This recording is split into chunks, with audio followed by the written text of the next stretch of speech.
It's John Bowden from Rock History Canada. I discovered April Wine on their second record, which was simply titled On Record. When I heard You Could Have Been a Lady, I did not know April Wine did not write that song. I did not know who Hot Chocolate were, but I did know who Elton John was. Bad Side of the Moon, Hot Chocolate, You Could Have Been a Lady.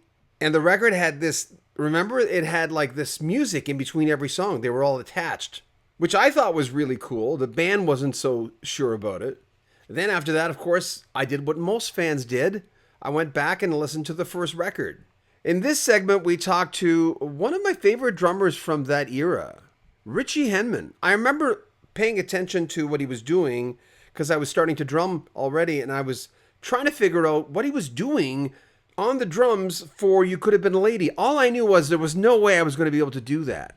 Ritchie's always been an intriguing figure for me. I've always been very curious about him. And when I found out he was writing a book, I was all in. This interview should have come up a few months ago, but we got stuck with a lot of other commitments.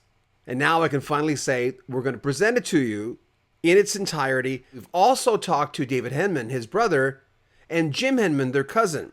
Remember, those three, along with Miles Goodwin, were the three original members of April Wine. Jim, the bass player, left after the first album, replaced by Jim Clench. And then after that, David was replaced by Gary Moffat, who just had a birthday. Happy birthday, Gary. And Ritchie was replaced by Jerry Mercer. So by the time they got to Electric Jewels, David and Ritchie were on it, but so were Gary Moffat and Jerry Mercer.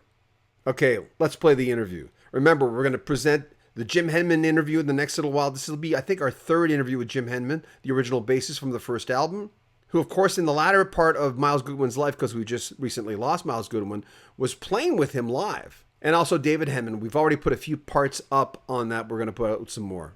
Here's our interview with a pretty cool drummer and a very smart guy, Ritchie Henman, formerly of April Wine, on Rock History Canada. Hi, John. How are you?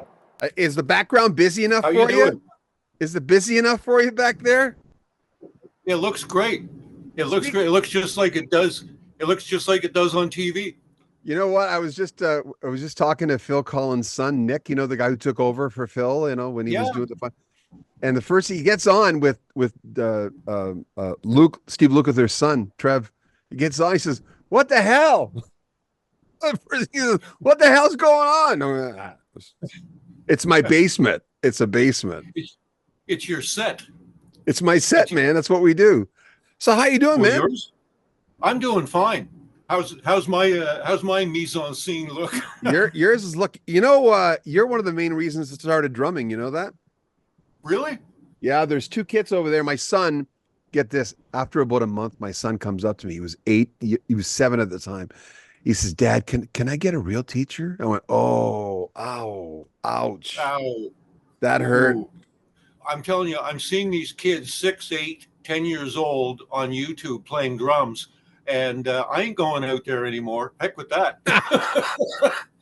Brian called me once from the airport in Halifax, and he could hardly talk. He was laughing so hard. He said, "I just had to call you and tell you this." He said, "We're leaving Halifax, and we're on our way we get to the airport, and Miles spots this guy Bubbles from Trailer Park Boys.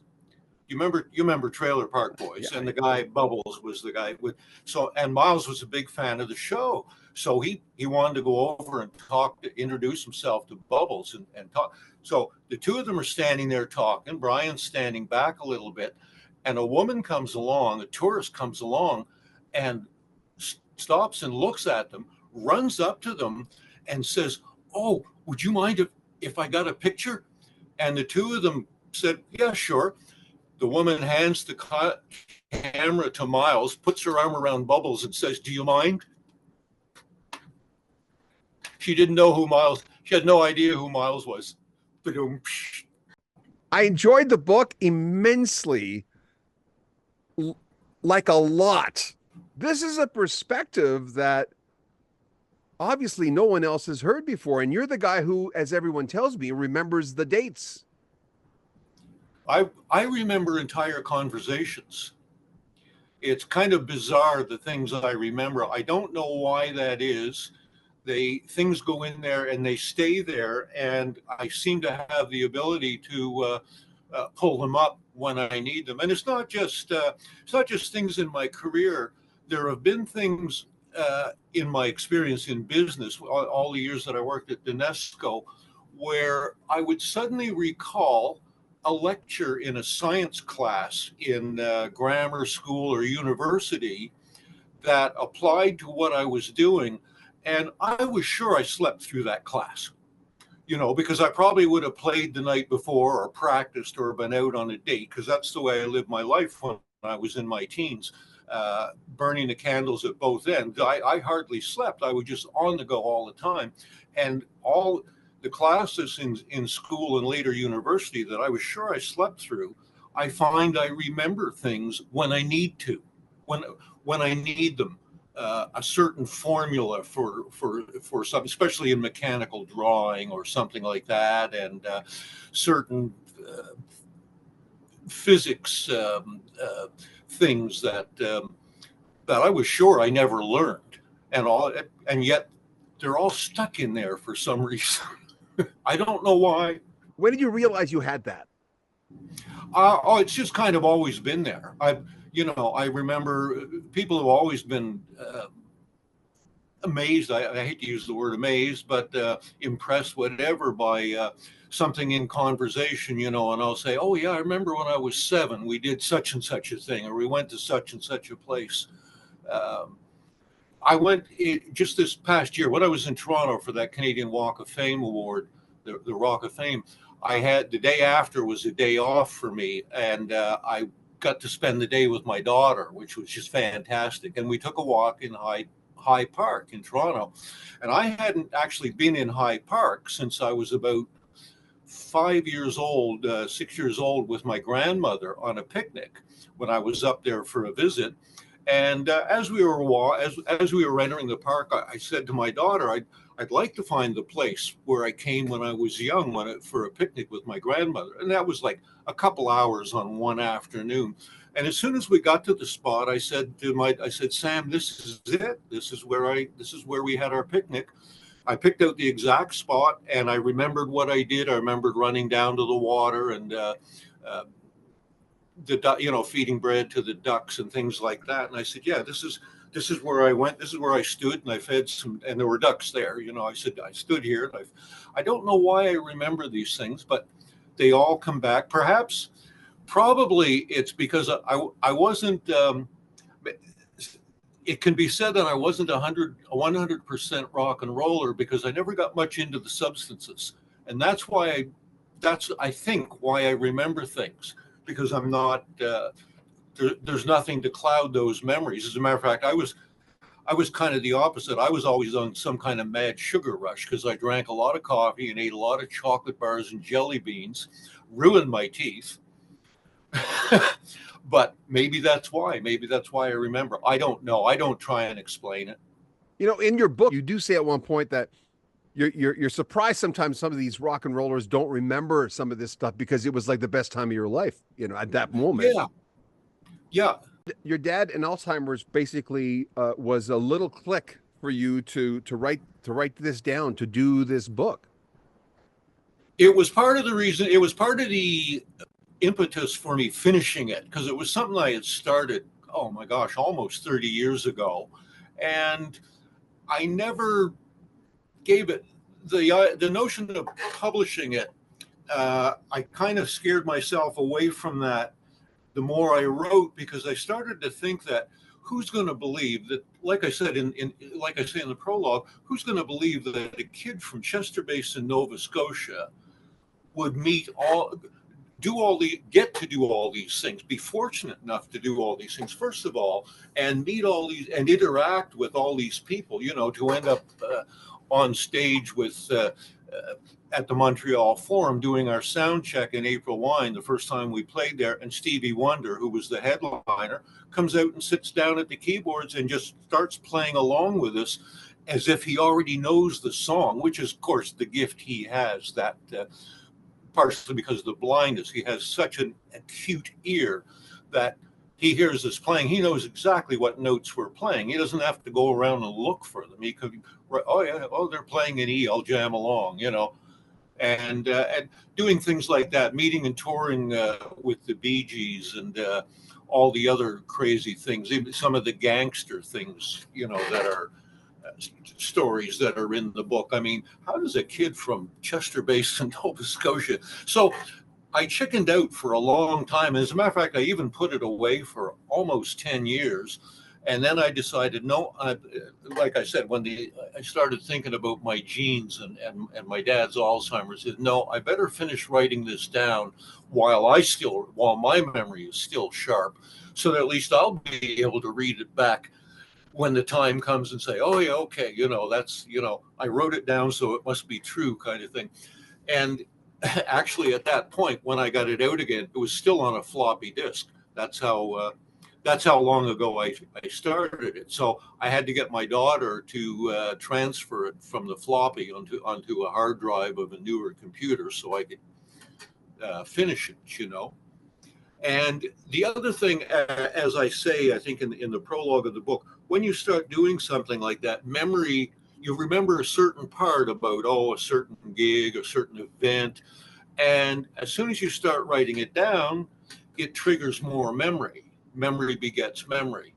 And so that's how I ended up finishing the book, was just by being determined to say, okay, I'm going to get this all written down. And then it became kind of longer. There's probably a lot of cool side trips in that didn't make it into the book because they just, that's just a little too much of a left turn. A bunch of them I put in the final chapter, bonus tracks, because they were stories that were too good not to be told, kind of thing. Like, don't push that red button. Oh my God! The don't push that red button. I mean, I kept going. I don't know what and it ends up being about a toilet. Actually, share that story with us. I did that as a reading on the last Zoom interview I did, and because it's only a couple of paragraphs, where we had that Greyhound Scenic Cruiser customized bus that we used for our tour with the Bee Gees, and of course it had a bathroom on it. They all do, and there's a big red button there, and that's to dispose of the contents. But you have to be parked over a proper receptacle when you do that, and of course. So we didn't use it. We used the bathroom very infrequently. We didn't need to. There were enough stops on the road. The main reason we avoided using it was to avoid having to find a place to dump the thing when the time came. So of course the inevitable happened in the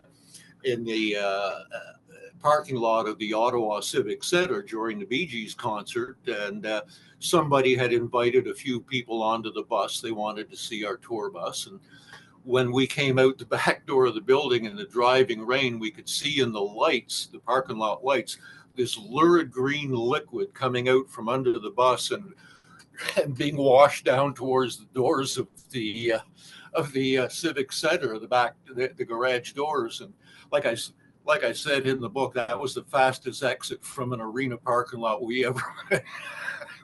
Let's just get out of here. Let's start with a certain kid waiting for a certain limousine. Oh. By the way, where does a kid get chutzpah to do that kind of thing of like your heroes passing by? Well, in a little town, in a little village like Chester Basin, Nova Scotia, and as I said in the book, we didn't even live in the village. We lived on the road outside the village, but that was the road. That was the main road back in those days. It went up and down the coastline of Nova Scotia. And the story you were referring to, this particular night, my dad worked in Halifax in the city, and he came home from work this particular night, and he said, Johnny Cash is playing tomorrow night at the Bridgewater exhibition. Can we go? He said, well, no, you're too young. It's a grown-up show. It only starts at 8 o'clock at night. I was 5, 6 years old, something like that. You'll be, this is 1954, 55, somewhere in there. And he said, yeah, I saw in front of the Charlton Hotel in the city today when I was leaving work. He said, I saw a big black Cadillac limousine with a bass fiddle in a case tied onto the roof of it, And I said, oh, course, that's going to be Johnny Cash and his band, you know. So I knew they had to pass by my house the next day to get to Bridgewater. Had no idea what time they might go by. So I was up early, like when you're a kid, you're up at sunrise in a small town on a summer day, you know. But I stayed in the front yard the whole day. I probably went to the bathroom in the bushes so I wouldn't have to go in the house. And I remember I had my mom bring me a sandwich. I said, I don't want to come in for lunch. She said, well, I'll bring you a sandwich outside. And I sat on the front steps, but I just kept my eye on the road up to, let's say, to the left from my house was the way the direction to Halifax. And there was a rise there. The road went uphill and then disappeared over the hill. So I was waiting, just staring at that rise all day long. And finally, I guess early mid-afternoon, I saw this bass fiddle rise up over the hill, and underneath it was a Cadillac limousine. And I ran right out to the road, and I just stood there jumping up and down and waving my hands. And they slowed down, and I could see a few hands. I couldn't tell which one was Johnny Cash, but a few hands waved at me as it went by, and I watched it go down the road towards Bridgewater, and that was it. That was my Johnny Cash moment. But he was my first musical hero. The first record I ever specifically asked for. I can't say I bought it myself, because at that age your parents buy them for you. But my first 45 was "Ballad of a Teenage Queen" by Johnny Cash, and the B-side was "Big River." Of course, in those days, if you got a new record, you played both sides a lot. And I still play.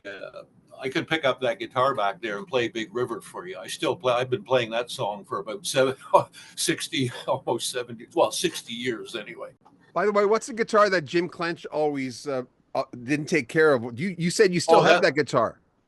Yeah, that's my Yamaha acoustic that's in a case just around on the other side of the room. I still have that, and it sounds better than ever. I'm the only owner, and like I said in the book, that buckle rash that he put on the back that upset me at the time means the world to me now. You know, oh my God. We lost Jimmy a few years ago, almost 10 years ago now. It was a big shock.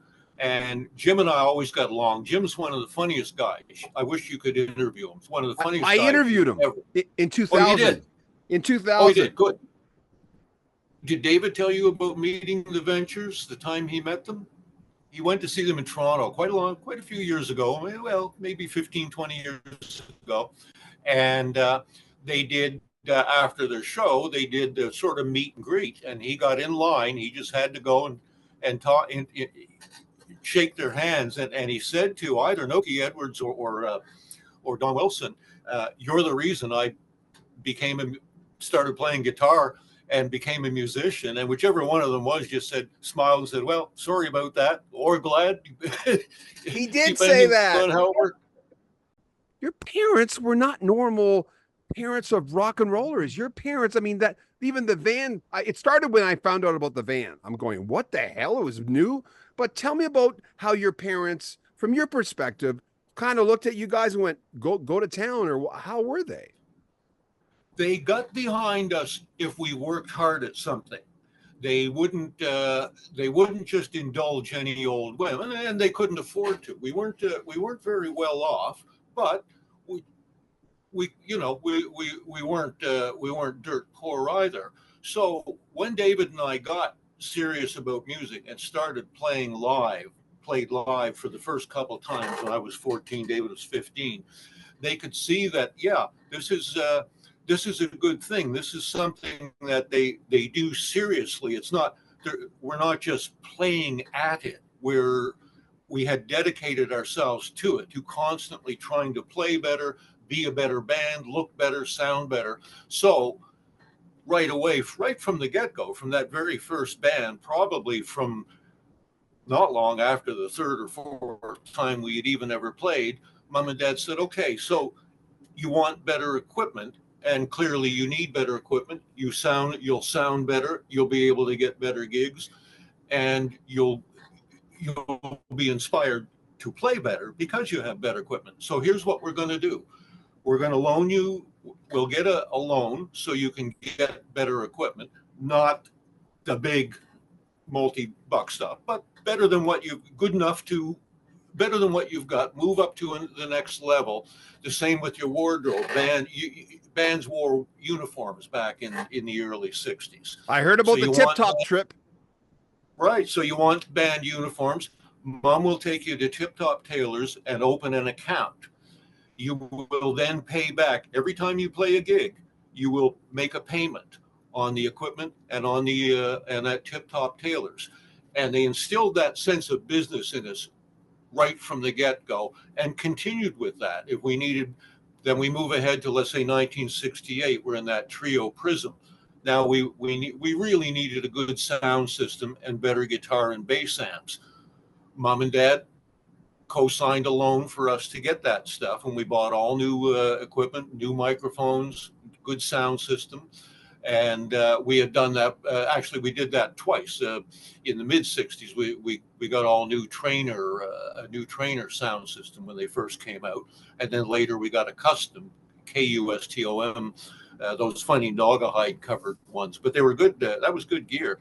So they would co-sign the loan, but always had to make payments every time you play. You make a payment, and don't get greedy about what you're going to take home. You got to pay off the gear. Your mom and I are not going to be. We're not your bank, kind of thing. So that's the way it worked. And right up until we signed with Terry Flood Management and Donald K. Donald, Mom even continued to do our taxes for us. And help us look after the finance. And as you said, when it was time to leave Halifax, we decided we were going to go to Montreal. Dad said, well, how are you going to get there? Oh, we'll buy a used van. Well, a used van is going to break down. You're not going to make money if you broke down out on the road. You're only going to end up losing money. So here's the deal. I'll buy a new van. You make the payments. So we left Halifax with a brand new van. The idea was we'd have reliable transportation. And the other thing was, here's an Esso credit card. You can get your gas and all your servicing for the van on the Esso credit card. But make sure you always pay something every month. You don't have to pay the maximum, but you got to make a payment every month and set aside money every time you play. So that's what we did. And that meant we never broke down on the road. That meant we always got where we needed to go. And we didn't run out of gas. There was no excuse to break down or run out of gas or not have the van in top operating condition, because we had the Esso credit card. The bills went to Dad. He told us what the every month we send checks home. He makes the payments, and that's how we did it until we were self-supporting, which didn't take too long, for us. And they were glad of that, but they were the ones that set the original business model that we followed. Yeah. Did you put anything on the van? Did you ever put anything on the side of the van, or people were doing that back then? We thought about it many times, but that was the kind of thing you could do down home being in the Maritimes. We traveled around the Maritimes for years with our gear in a trailer that was covered in a zippered canvas. Anybody could have opened it up and stole things, but they didn't, because that's the way it was down there. However, now we're in Montreal, and we thought, no, maybe we're not going to put the name on the van, because people know you put the name on it. Oh, it's a rock band. Trucks full of expensive equipment. Probably some nice guitars in there. Well, kind of a no-brainer. Yeah, don't put the name on the van. Keep it incognito as much as possible. When you guys got into the Hall of Fame thing, was Prism not there? The boys in Prism? Oh yeah. I know there are two different bands. I know you had it first. I understand that, but was that ever brought up? No, and you know what? That's one of those. That was a hectic, frantic night, and I wanted to talk to so many of those people. I got in a few minutes with Bill Henderson and a few minutes with Terry DeMonte and Paul Hofford from Lighthouse, and I really wanted to go and talk to the guys from Prism just to say because I knew they knew. It had come up later on. April Wine toured with Prism in the later in the 70s, and I think it was Jimmy Clench that said, yeah, they were aware when they started the band in 68, 69. So they did know about that. But I really did wanted to go over and just introduce myself and say, yeah, I was in that band Prism back in 68, 69. You know, just funny topics. Man, you like to talk about those things with other musicians, you know. But I didn't get the opportunity. It was just too crazy a night. Every time I talk to someone who's in the Rock and Roll Hall of Fame out of Milwaukee, every time I talk to someone, they say exactly what you just said. They always say, oh my God, there was no time. So I would start talking to someone, they wanted to talk, and I'm looking over and going, oh, but I don't want to be rude. And what do you do? Yeah.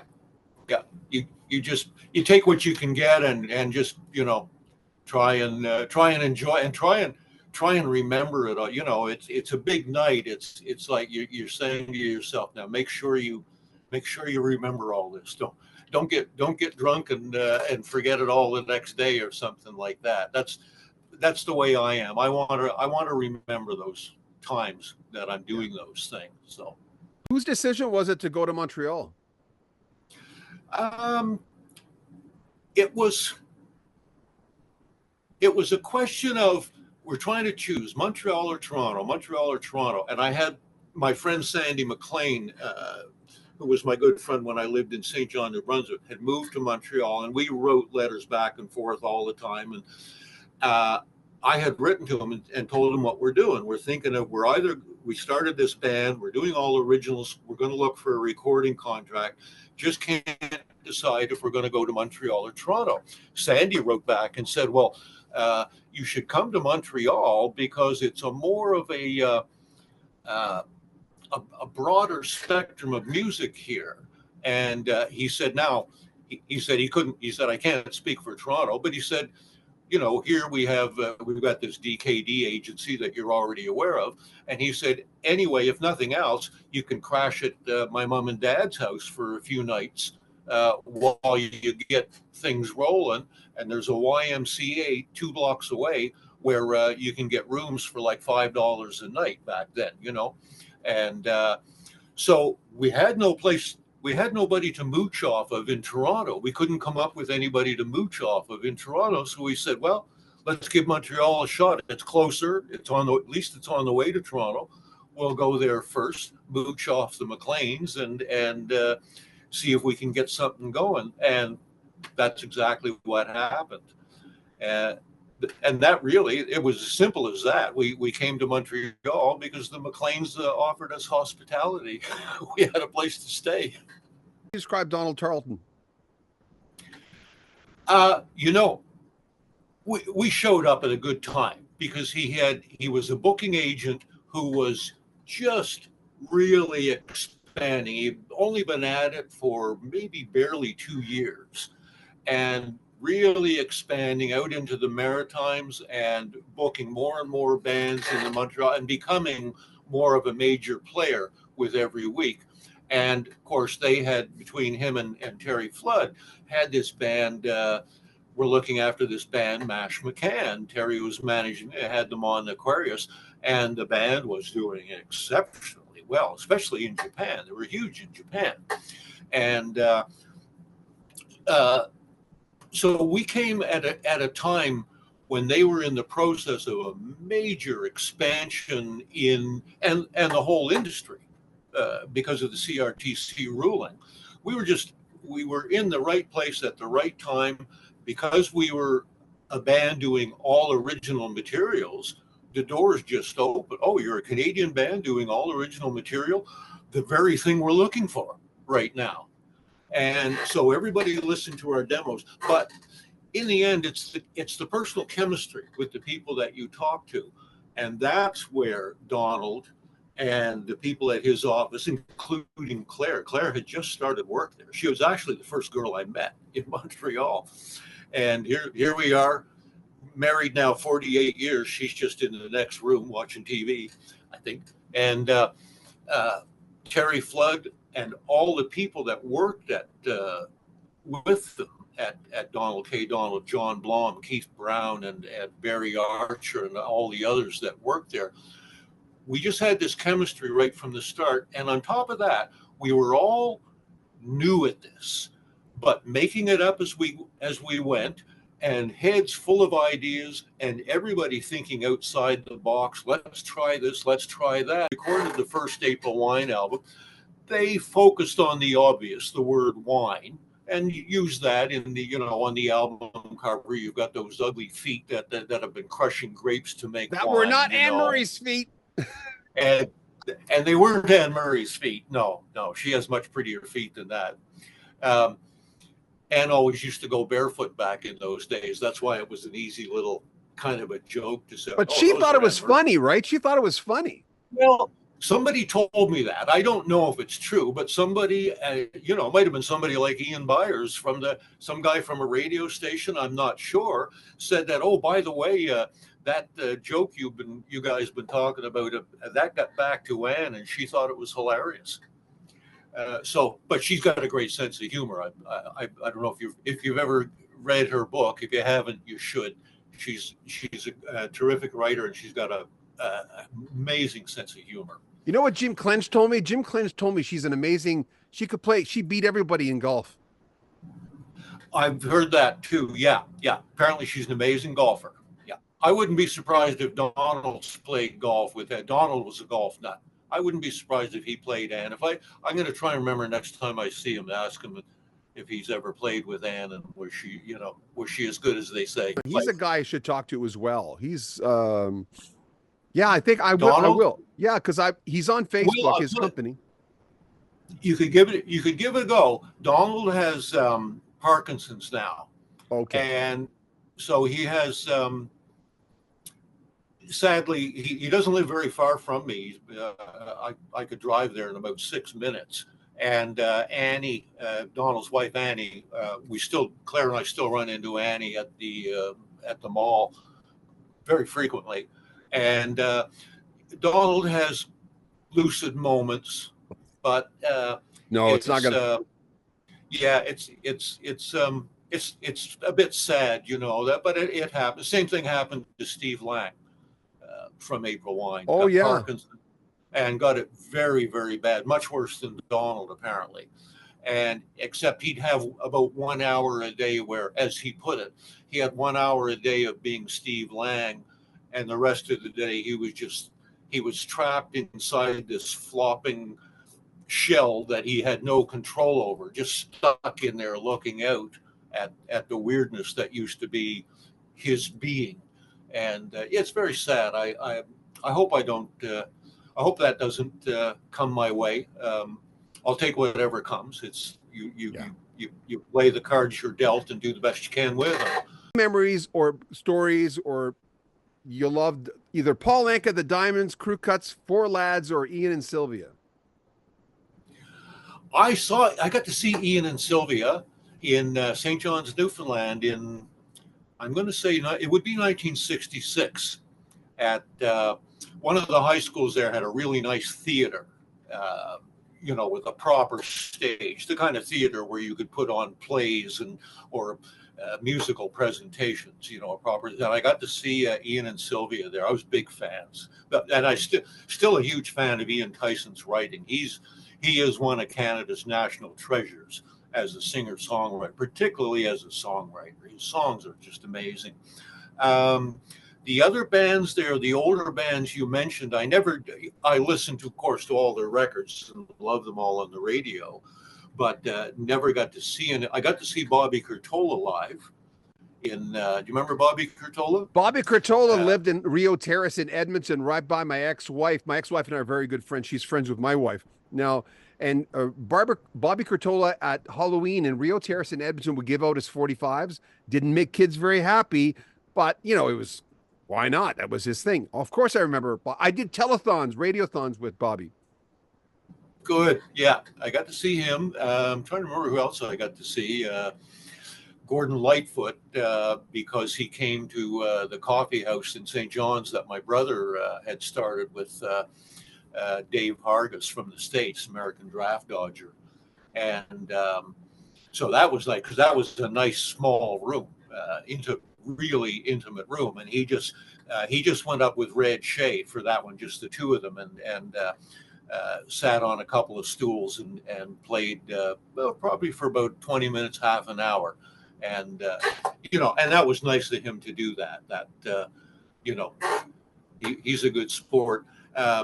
He also has a sort of a family connection now to David. I don't know if David told you that, but David's first wife was a longtime friend of Gordon Lightfoot's. And when David and Gail got married, Gordon wrote a song for them. It's on, oh, God, it's called The House You Live In, or The House Where You Live.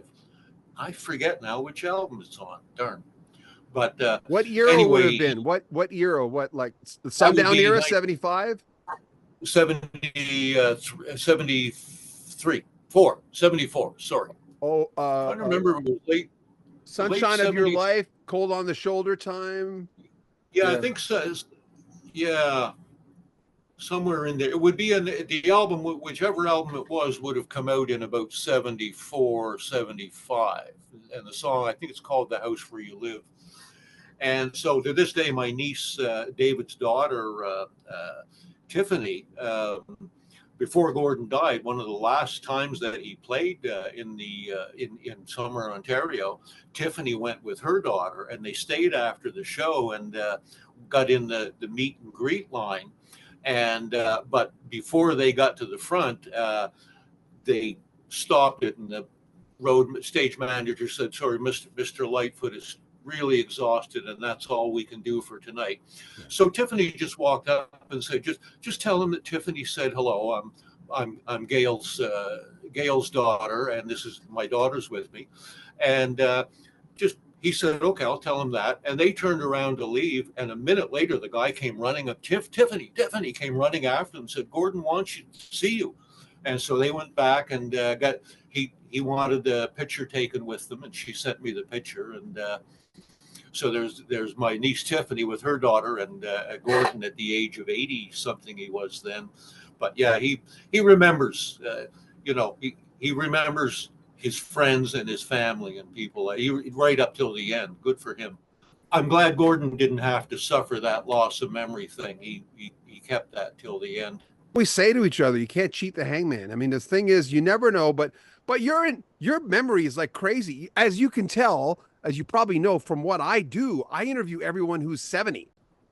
Well, it's different for a guy like Terry Brown. I mean, here's a recording engineer. He's in that room, hunched over that board, maybe 10 hours a day, maybe more, probably not less than 8 hours a day, minimum 5 days a week, I'm sure, with different bands. How do you ever remember every single session? It's different when you're doing, if you're doing what I'm doing, you're playing a different place every night. You're on a different road every day. You're in a different hotel, different accommodations all the time, recording in different studios with different people.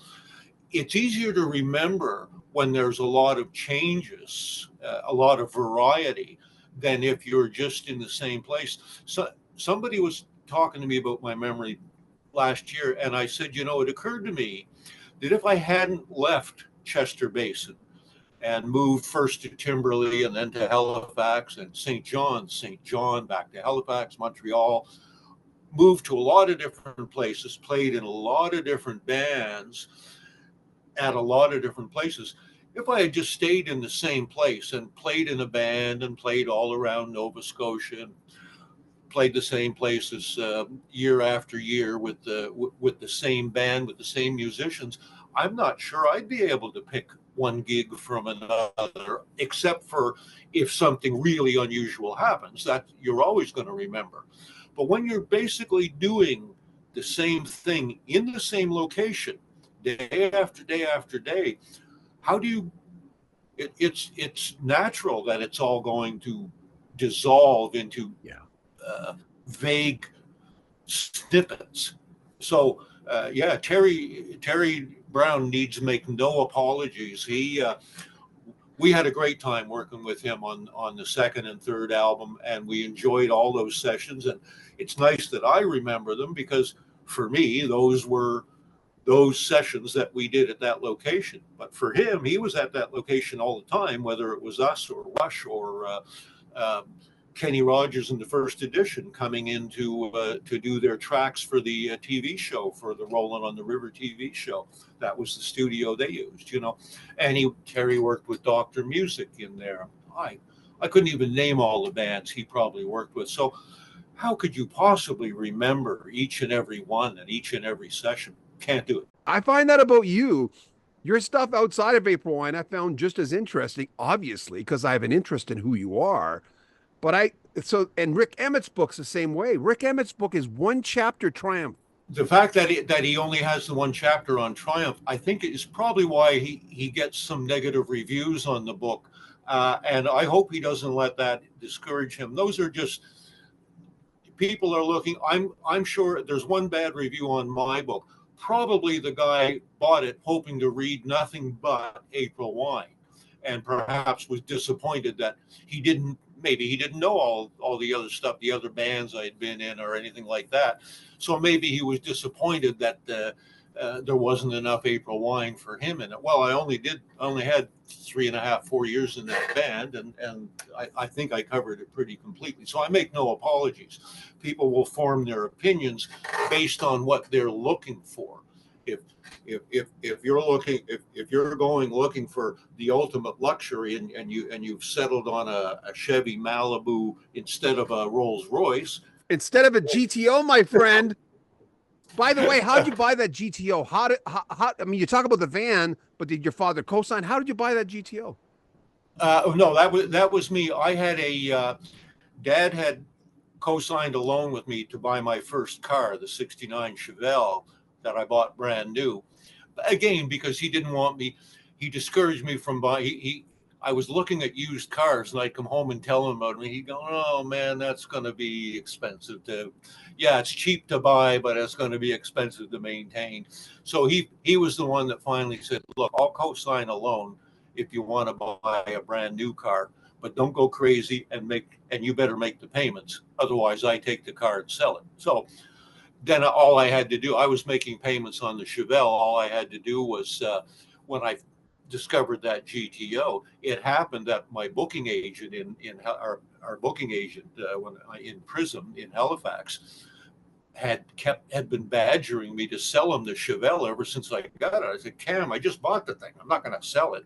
And then all of a sudden one day I discovered that GTO for sale. I said, "Cam, you still want to buy the Chevelle?"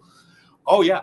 And so the deal was done all in one day. He said, "Yeah, meet me at the license bureau." No, he didn't even take it for a test drive. He just wanted that car. Sold it to him. I went over to where the GTO was for sale and bought that, and it was a done deal. But it started with my dad co-signing for the loan, so as always. I like the part where you talk about Frank Marino, the fact that you and him share a great passion for cars.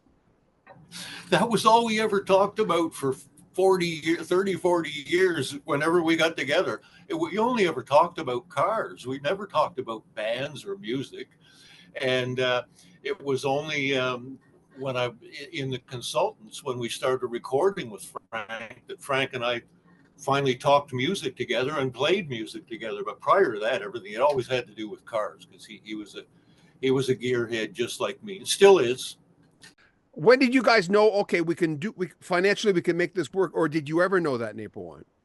We never did know that. We just, like I said a little while ago, we get together with Donald K. Donald and his people and Terry Flood and all that. We were all young, making it up as we went along, and just had that.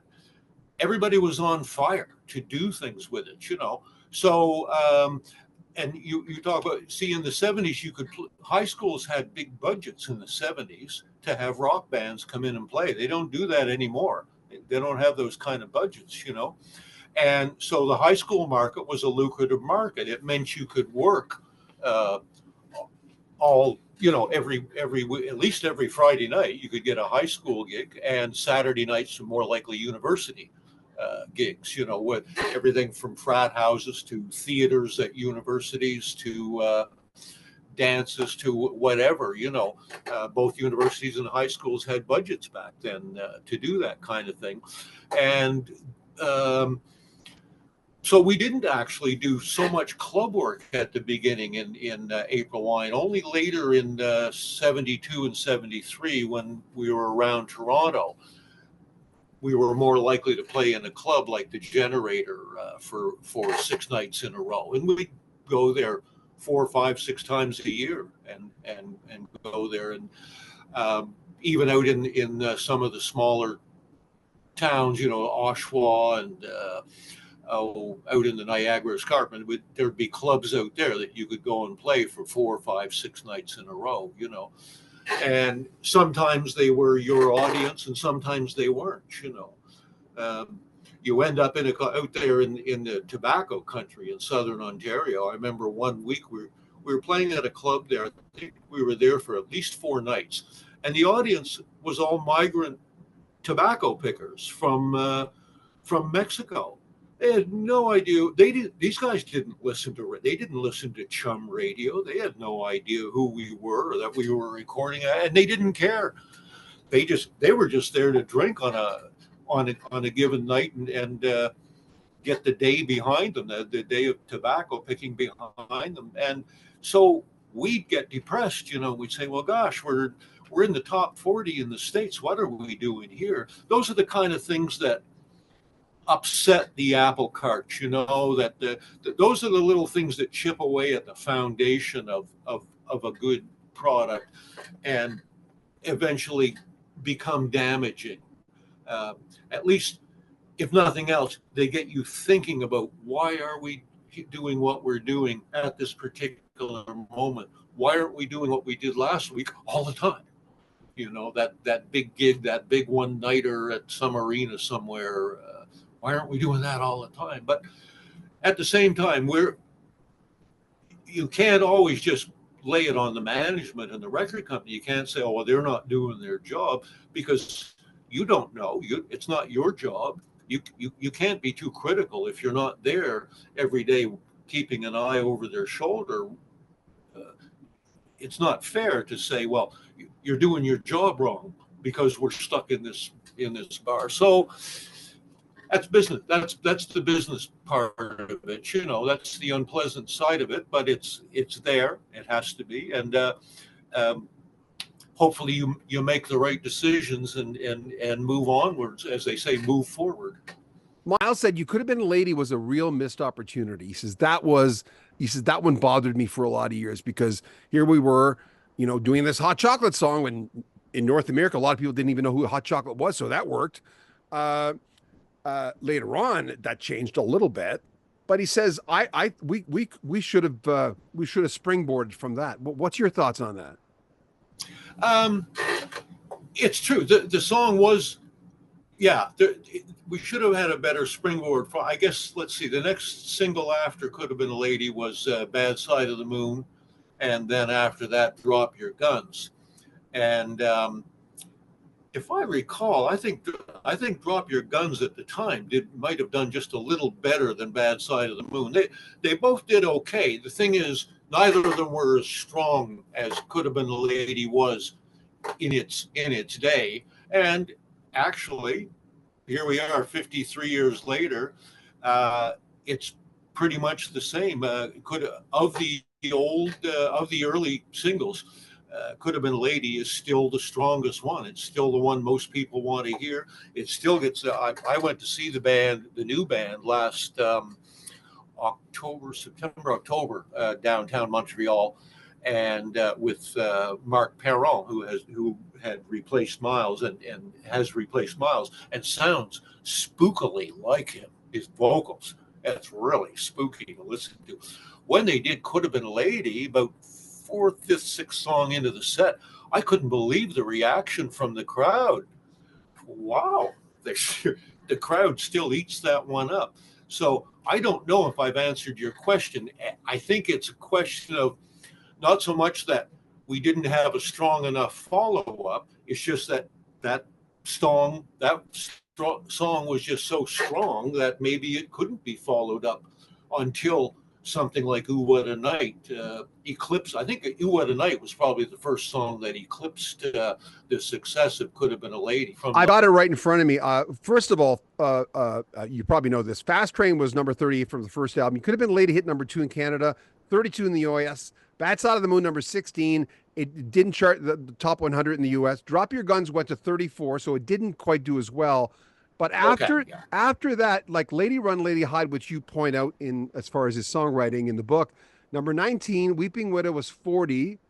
"Electric Jewels," again, you point that one out in the book. The title song, 84. And then I think their biggest hit was "Tonight." "Ooh What a Night" did 11, but their biggest top 10 hit since "You Could Have Been a Lady" was Miles's "Tonight's a Wonderful Time to Fall in Love" from Stand Back, which he said, by the way, was his favorite album. The first album, you had mentioned that Jim, it was hard for Jim because you can sing live. It's easy to sing live, but then you got to sing in a booth. And you had said in the book that Miles sang with his eyes closed anyway. What was that experience like for you? Well, see, I was lucky that I was just an observer in those sessions, because once the drum track is always the first thing you get done. We all go in and play. We play all the songs, but we're going for the drum track. Get the drum track right, and then we overdub. The other one at a time, the other instruments. So I was always the first guy whose job was finished, and I could just sit back and drink coffee and get to watch the whole thing. Which, by the way, I'm so glad that worked out that way for me, because I really enjoyed that process. I got to sit there and just watch it and not have to do anything, because everybody knew what they were doing, the engineer, the producer, and all the musicians. So I could just be an observer. Now, of course, I didn't do any of the singing in the early stuff like that. I didn't do any harmonies or backups.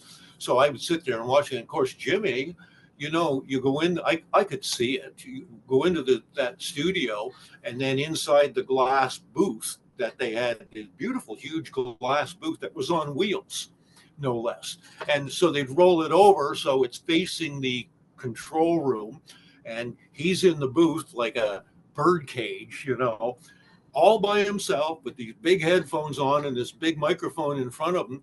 And he's looking through the glass, and here's all of us standing there watching him like, okay, now it's well, of course you're going to be nervous. Who wouldn't be the first time out? Once you've done it for even a few hours, then it's comfortable. And look, all the guys on the other side of the glass, big deal, but when you first go in to do it, that's pretty intimidating. Yeah. And Jimmy had a lot of trouble just getting on key, and he would, because he was a little bit nervous about it, that vibrato would go a little too fast in the songs, almost sounded like if Yoko Ono was a tenor, But I think, if I recall, the solution was to just turn the booth around so he can't see us. Just let him sing to the wall.